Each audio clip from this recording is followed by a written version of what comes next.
Акыркы 2 жыл ичинде 255 социалдык объекттер салынса, анын 90 мектеп, 25 балабакча.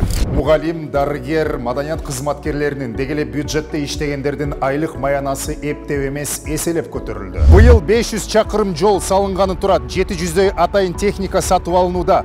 Буга каражатты мамлекет кайдан таап жатат дейсиз? Бул сиз төлөгөн салыктан жана бажы төлөмдөрүнөн чогулган каражат.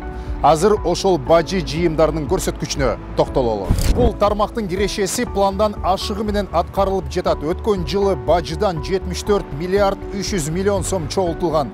Акыркы 2 айдагы көрсөткүчтөргө көз чаптырып, жакшы жыйынтыктарга ээ болуп жатканына күбө болдук. Алсак, бажычылар республикалык бюджетке 2023 жылдын январь айында 6 миллиард 42 миллион сом акча каражатын чогулткан. Бул пландан 316 миллион 400 миң сомго ашыкча дегенди түшүндүрөт. Ал эми быйылкы жылдын февраль айында ай 3 күнгө кыска экенине карабай, январга караганда алда канча көп сумма чогултулган. Так сумманы айтсам 6 миллиард 488 миллион сом. Сиздерге түшүнүктүү болушу үчүн акыркы 5 жылдагы ушул эле февраль айындагы көрсөткүчтөрдү графикага, сандарды чыгарып салыштырып көрөлү.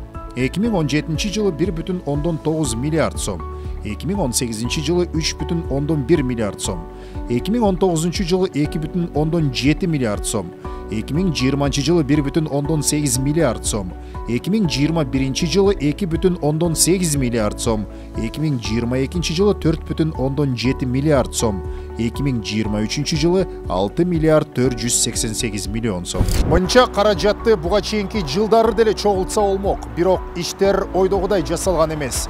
Азыркы бийликтин чечкиндүү кадамдарынан кийин ушундай көрсөткүчтөр келип чыгууда.